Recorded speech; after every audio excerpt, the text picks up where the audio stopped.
Doctor Mohan Varghese, ഈ Iran യുദ്ധം എങ്ങനെയും അവസാനിപ്പിക്കുക എന്ന ലക്ഷ്യത്തിലേക്ക് അമേരിക്കയും ട്രംപും എത്തിയിട്ടുണ്ട് എന്ന് അമേരിക്കയുടെ ചില നീക്കങ്ങളിൽ നിന്നും ചില സൂചനകൾ പുറത്തു വരുന്നുണ്ട്. പക്ഷേ ഈ യുദ്ധം നിർത്താനുള്ള അമേരിക്കൻ സമ്മർദ്ദം ഇറാനിൽ ഏൽക്കുന്നുമില്ല.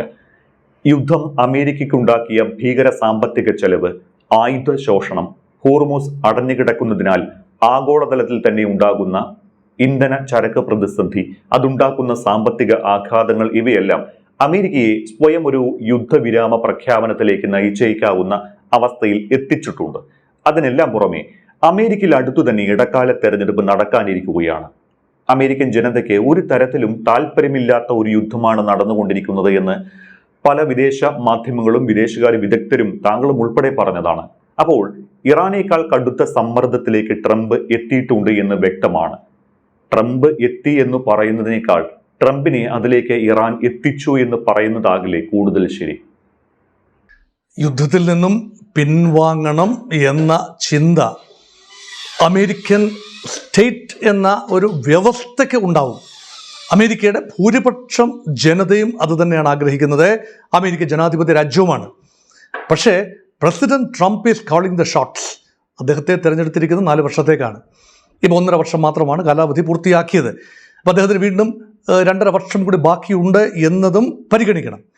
അതുകൊണ്ട് വാർ ആക്ടിൻ്റെ 1973 യുദ്ധ ആക്ട് അതനുസരിച്ച് ഡൊണാൾഡ് ട്രംപ് എന്ന പ്രസിഡന്റിന്, ഏത് പ്രസിഡന്റ് ആണെങ്കിലും മുന്നോട്ട് പോകുന്നതിന് ഒരു പരിധിയുണ്ട്. ആ പരിധി ലംഘിച്ചു പോയാൽ ഒരു system will correct it self എന്ന ഒരു പ്രതീക്ഷയിൽ നിന്നുകൊണ്ടാണ് ഈ ചോദ്യത്തിന് ഉത്തരം പറയുന്നത്. നോക്കൂ, അമേരിക്ക എന്തുകൊണ്ട് പിന്മാറണം?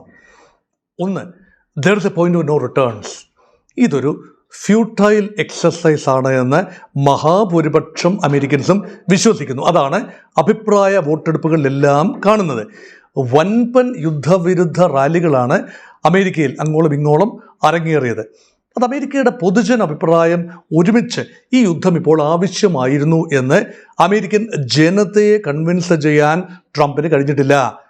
മെയ്ക്ക് അമേരിക്ക ഗ്രേറ്റ് അഗെയിൻ, മാഗ ക്യാമ്പിനുള്ളിൽ പോലും ഈ യുദ്ധം അനവസരത്തിലുള്ള യുദ്ധമാണ്, അനാവശ്യ യുദ്ധമാണ്, ഇസ്രായേലിന്റെ പ്രേരണയാലുള്ള യുദ്ധമാണ് എന്ന് ചിന്തിക്കുന്ന ആളുകളുടെ എണ്ണം കൂടി വരുന്നു. ഇപ്പോൾ മാർക്കോ റൂബിയോയൊക്കെയാണ് യുദ്ധത്തിന് അനുകൂലമായി നിന്നത് ആദ്യം. അദ്ദേഹം പോലും ഇപ്പോൾ വളരെ സൈലൻ്റാണ്. American vice president JD Vance യുദ്ധത്തിന് ഒട്ടും അനുകൂലമല്ല. അത് മാത്രമല്ല, ബെഞ്ചമിൻ നെതന്യാഹുവിന് നല്ല 2 വർത്താനം പറഞ്ഞു എന്നാണ് കേൾക്കുന്നത്. എന്തിന് അമേരിക്കയെ ഈ രീതിയിലേക്ക് വലിച്ചഴച്ചു? ട്രംപിനെ വഴിതെറ്റിച്ചത് നെതന്യാഹുവിൻ്റെ പഞ്ചാര വർത്താനമാണ്. മുൻ പ്രസിഡന്റുമാർ പലരെയും വഴിതെറ്റിക്കാൻ ശ്രമിച്ചു, അവരെല്ലാം പിടിച്ചു നിന്നു. പക്ഷേ ട്രംപിൻ്റെ ഈഗോയെ അങ്ങോട്ട് അഡ്രസ്സ് ചെയ്തു, ട്രംപിനെ അങ്ങോട്ട് വാഴ്ത്തിപ്പാടി, അച്ചായം വിചാരിച്ചാലേ കാര്യങ്ങൾ നടക്കൂ എന്നങ്ങോട്ട് പറഞ്ഞു വെച്ചു. അപ്പോൾ ഇറങ്ങി തിരിച്ചതാണ്. അങ്ങനെയാണ് യുദ്ധം സംഭവിച്ചത്. കാര്യമായ നോട്ടമില്ലാതെ നടത്തിയ യുദ്ധമാണ്. അതാണ് 2. 3, യുദ്ധമെന്ന് പറയുന്നത് അമേരിക്കയെ സംബന്ധിച്ചിടത്തോളം, അമേരിക്ക ഒരു ബിസിനസ് രാജ്യമാണ്, ട്രേഡിംഗ് കൺട്രിയാണ്.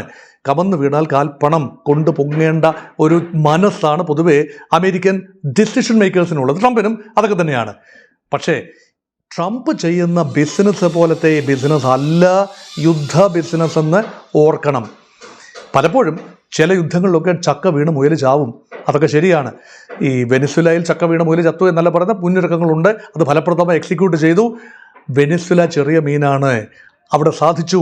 അത് ഇറാനിൽ സാധിക്കില്ല. ഇറാനിൽ യുദ്ധം നീണ്ടു പോകുന്നിടത്തോളം ഒരു ദിവസം, കണക്കുകളൊക്കെ നമ്മൾ പലപ്പോഴും പറഞ്ഞിട്ടുള്ളതാണ്, ഒരു ദിവസത്തെ യുദ്ധ ചെലവ് അമേരിക്കയുടേത് ശതകോടികളാണ്. അപ്പോൾ 2 രീതിയിൽ ഈ പണം ഈടാക്കാം.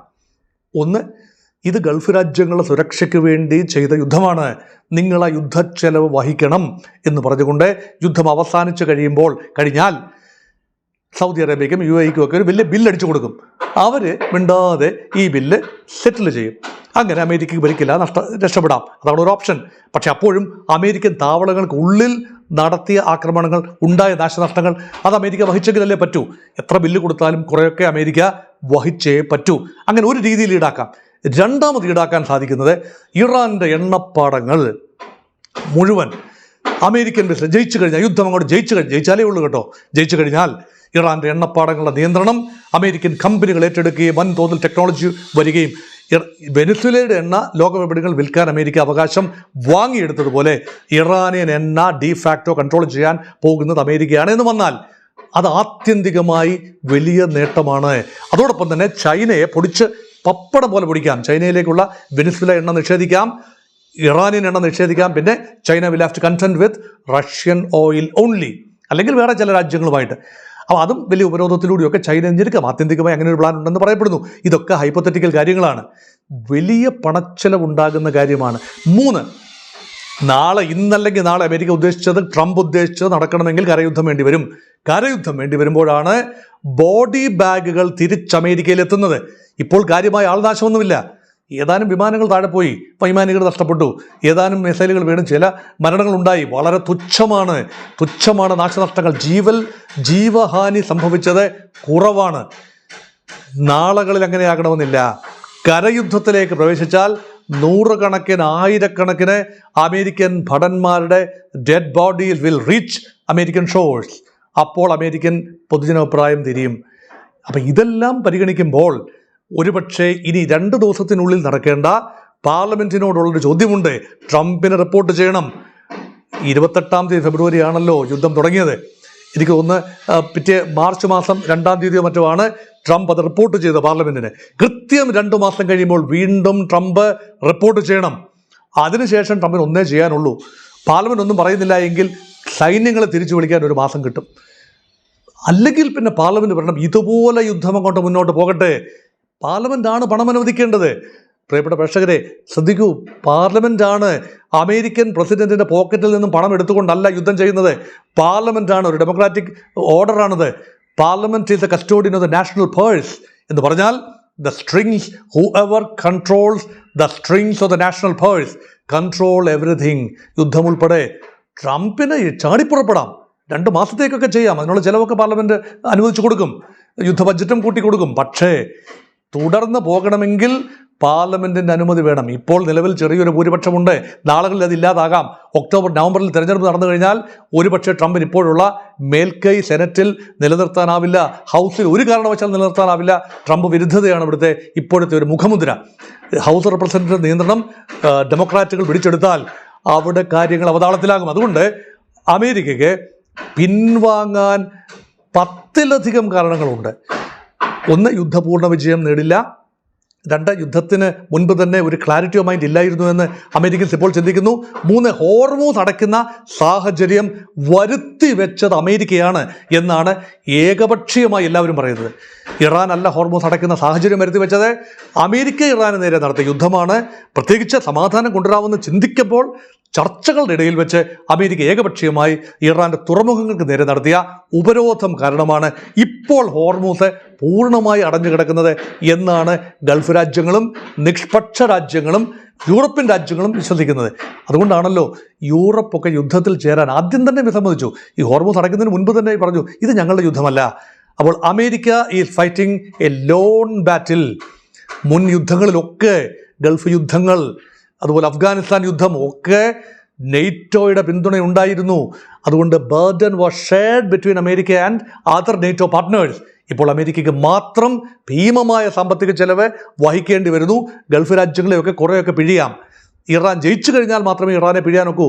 യുദ്ധം സമനിലയിലായി പിരിഞ്ഞങ്ങ് പോവുകയാണെങ്കിൽ ഇറാനെ ഒന്നും പിഴിയാനാവില്ല.